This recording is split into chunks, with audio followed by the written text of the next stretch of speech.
Okay, so yon, what's up mga kapongs? For today's video, medyo matagal na naman tayo nakapag-upload kasi naging busy po si Kuya Pongs kasi maraming naasikaso talaga. Yan, okay. Share ko lang po ulit sa inyo yung mga hamster needs po natin, available na po ulit sila.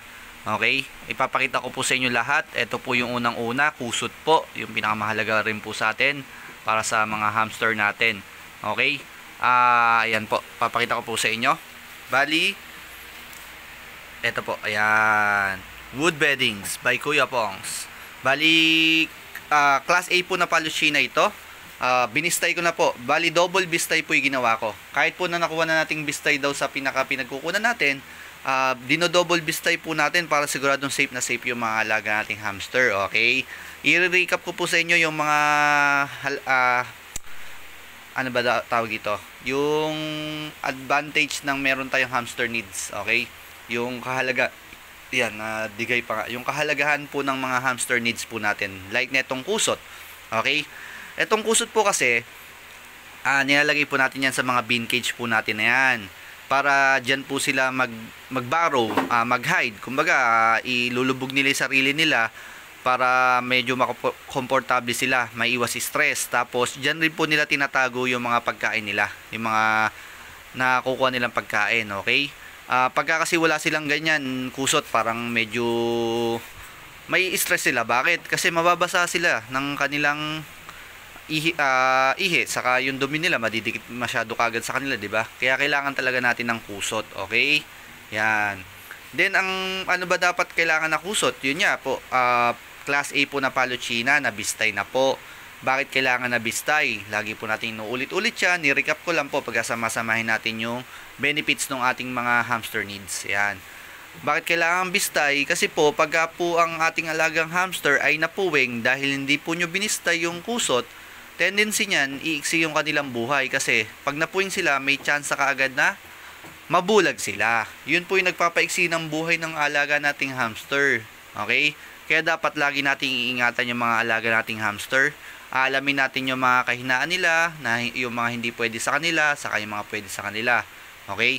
Yun, sa kusot, yun nga po, na-discover ko po na kailangan talaga binibistay. Kasi ilang beses na po ako nagkaroon ng hamster na napuwing. Yung parang, ano talaga, nagka-sore eyes hanggang sa nabulag po siya. Sayang. Tas wala na, hindi na siya tumagal ng 2 years, di ba?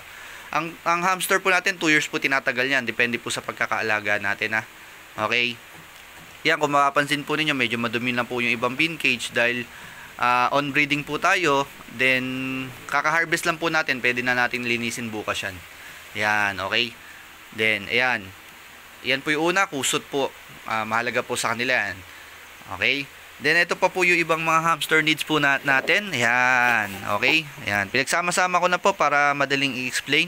Para hindi rin masyadong humaba yung video. Pasensya na kung medyo mabilis kasi recap lang po natin to para malaman po nila yung mga benefits ng hamster needs. Okay? Ito naman po tayo. Dumako naman po tayo sa mga wheel. Okay? Yan lang po yung tatlong color po ng wheel natin na available sa ngayon. Isang pink, isang yellow, saka isang blue. Okay? Nasabi ko isa pero marami sila, no? Bali, sinabi ko lang po na ganyan yung kulay. Yan. Ano po ba benefits ng wheel? Bakit kailangan rin po ng alaga nating hamster yan? Di ba po kasi ang alaga nating hamster nung nasa wild sila, milya-milya po yung tinatakbo po talaga nila. Sobrang layo po para lang makakuha ng pagkain. Okay? Talagang tumatakbo yan sa buong magdamag. Tatakbo yan para lang makakuha ng pagkain. Ngayon po kasi syempre hindi natin maiwasan, napaka-cute po ng alaga nating hamster. Inaalagaan natin sila. Tuloy hindi sila nakakagala ng sobrang layo para lang makakuha ng pagkain. Need nila ng wheel para ma-exercise po sila. Okay? Iwas stress rin po ang wheel. Yun. Hindi ko lang po masyadong pagkakahabaan yung explanation dahil may mga upload naman po tayo ng ganun. Panoorin na lang po ninyo. Kumbaga, konting recap lang. Then, eto po, may bago po tayo. Yan. Eto, bathtub. Lagayan po ng sun. Yan. Okay, pang Campbell Dwarf lang po ngayon to. Wala pa po tayo ng pan-Syrian. Yan, dyan po natin ilalagay yung pinaka-sand, yung sand bath na binibili nyo po sa amin. Para siguradong hindi po maaksaya kaagad yung sunbat, 'di ba? Sayang naman po kasi pagka yung nilagay niyo po do sa parang maliit lang na malukong, panigurado, pagka yung kumbaga nagkalahig yung ating halagang hamster pagka naligo sila sa sunbat, natatapon, 'di ba, nahahalo sa kusot. Ito po kahit papaano mababawasan yung pagtapon. Kasi po nakasil po siya, yung daanan lang po talaga nila doon pwedeng matapon yung pinaka sunbat. Okay, yan. Yan po yung pinaka benefits na itong bathtub na to. Okay? Ito, syempre, sinabi ko na nga po yung bathtub, kailangan rin po ng sunbat. Yung sunbat po natin, yung unscented po yung napili po namin. Sa tagal na po kasi namin nag-aalaga ng hamster, nalaman ko na po na mas okay po sa kanila yung unscented. Bakit po? Kasi po, ang ating alagang hamster, masyadong sensitive yung pangamoy nila. Kaya kailangan, yun na lang walang amoy talaga yung gamitin natin.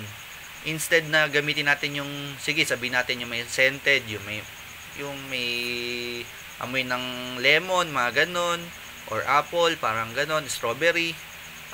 Hindi kasi natin masabi kung alin po yung ayaw ng ating alagang hamster doon. Baka lalo silang nai-stress pag nakakaamoy sila ng ganon. Kaya mas okay na yung ganito na lang, yung unscented. Okay? 800 grams po yung laman yan. Yan. Then, ito naman po, sa water bottle naman po tayo. Meron po tayong 80 ml na water bottle, saka isang 60 ml. Na lagi ko nasasabi 50 ml pero 60 ml po pala ito. Okay? Ano po pinagkaibahan nito?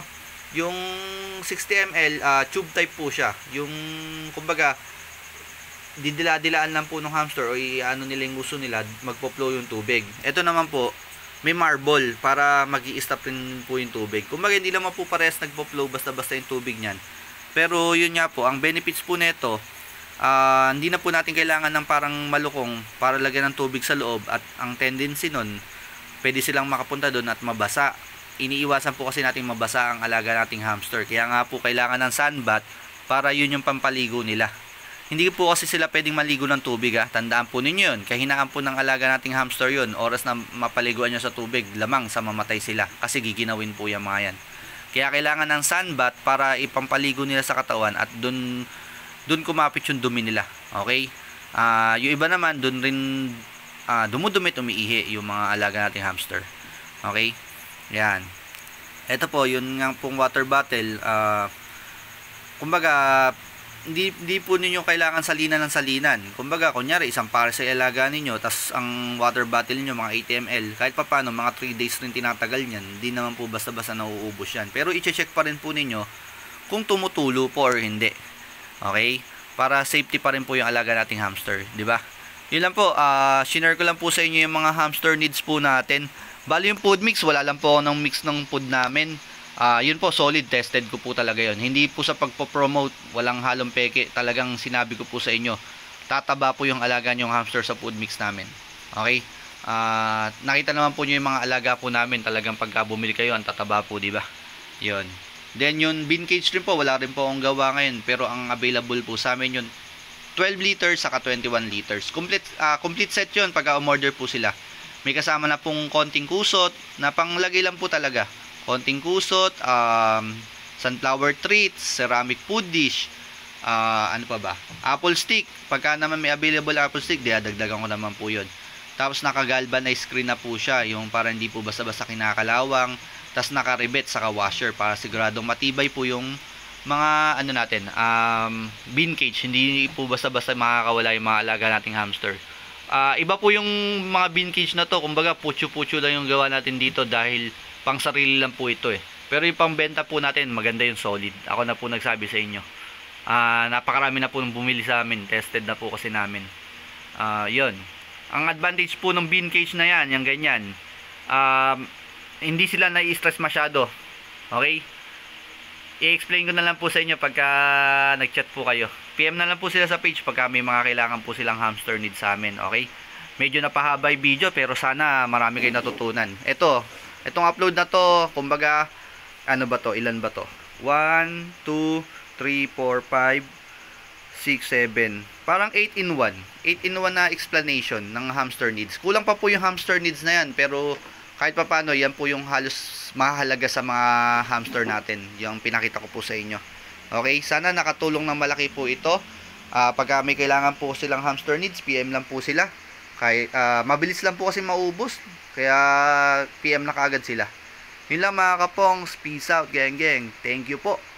Please like, share, and subscribe. Tulungan lang po, konting-konti na lang po talaga, mamomonetize na po tayo ni YouTube. Okay, thank you. Okay. Yan. Shoot.